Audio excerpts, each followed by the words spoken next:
रंगोला rain कुड़ी गिद्रे मी छातिक कोड़ा सता ए आंगीर चलावा कना ओना निये गे गापाल माराव को दोहो वकादा। ओ हे ठीकेम लई काआ ओनका गे होला उनी टुरकई लईन कान तहेना। अच्छा मा तोबे गापाल माराव पे नित दो आपे गे तो अबुआ समाज नेल लागित दो मेना पिया अबुआ समाज केटेज जुमित लागित नित दो आडी गी लागती कना। अच्छा मा तोबे इन दोñ लाहा लेन गे आर बांखान दो बिलोमोग कना। नित अबुआ जुमित दो आडी गे लागती कान गिया मेनखान उकुर बुन बुझदा मारांगबा। चिकाते बुन जुमितोआ नोंका रे दो बाबू नेतारेन कोड़ा कुमा कुड़िया तायम तायम मेरम पाठा लेका को आचुर बड़ाई कना आर कुड़ी गिद्रे मा नोयम लये लेका छतिक कोड़ा साला कुआंगिरोग कना। मा बुझो में जुवन कोड़ा कुड़ी गे जुदी को नोंकाया एनखान दो अकोय जुमित बोना चिकाते बुन जुमितोआ।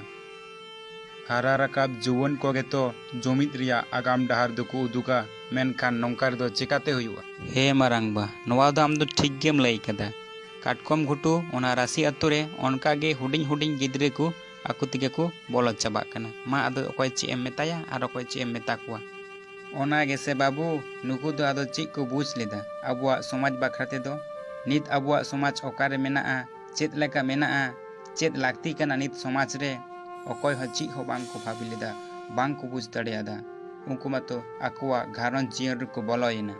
होई मारांगबा नोवा को दो अबुआ बुझ रिया लागती कना। अबु जुदी बाबुन जुमितोआ नोंका गे चलाव इदिया एनखान मिद दिन हिलो दो जानी अबु दो हा जतो बुन पाहुड़ हुजुआ। कथा रे को मेन कदा पेरेज ठिली दाग दो दुड़ एन से चाबायना अबुआ चेत बानुआ अबुआ रिलामाला सावता तलारे लाय लाकचार एनेज सेरिंग सानामा मेनाआ सानामा ते पेरेज अकान ताबुना आर नोवा रिलामाला सावता तलारे लाय लाकचार एनेज सेरिंग आर हो एमान ते पेरेज अकान ठिली तीस हो बाबुन दुड़ी उचुआ रफा दोहयाबुन। हे नोवा गे तो कथा दो हुयुग कना मारांगबा नित दो अबुआ जुमित हो आडी गे लागती कना नित जुदी बाबुन जुमितोआ एनखान दो आदो तीस बुन जुमितोआ। नित अबु बुन जुमित लेनखान सानाम आदिवासी खेरवाल को मिटटें कथा गे बुन रोल लेखाय अबु सानाम लेकाना अयदार बुन न्यामा आर बुन हाताव किया तो नितो ओना लागित ताबु जुमित होयाबुना। आर नोते एटा जातिरेन कोड़ा कुड़ी फेक एसटी सर्टिफिकेट बेनाव काते स्कूल कॉलेज रे को भर्ती कना ओनते मातो मे लुतुर बांग चालाक कान ताबुना। एटा जातिरेन कोड़ा कुड़ी संगे सानताड़ा आर बांगमा मिद पारिस सावते बापला होय लेनखान उन दो गापाल माराव मीटिंग मिछिलते आडो अचोय दाबुन हानि फुरन नुई फुरन मेनखान जुमित रिया दो चित हो बाबुन रपड़ कना से नय जे फेक एसटी सर्टिफिकेट बेनाव काते दिकु को हामेटे अबुआ सीट नोवा बिरुद्ध अकोय हो बाबुन मीटिंग मिछिलदा। होय मारांगबा आम दो ठीक गेम लईदा नोवा को बिरुद्ध रे जुमित आडी गे लागती कना अबु नोवा बाबुन बुझ दाड़ेया कना नित। चेत ए मेनाया बाबू एंगा तेना गे हर बुझाव बुझावते इnye बोहग रिया उब शुद्ध पाड़ुयेन तिये एंगा तेना गे बुझगे बांग को बुझ न्यामा हर।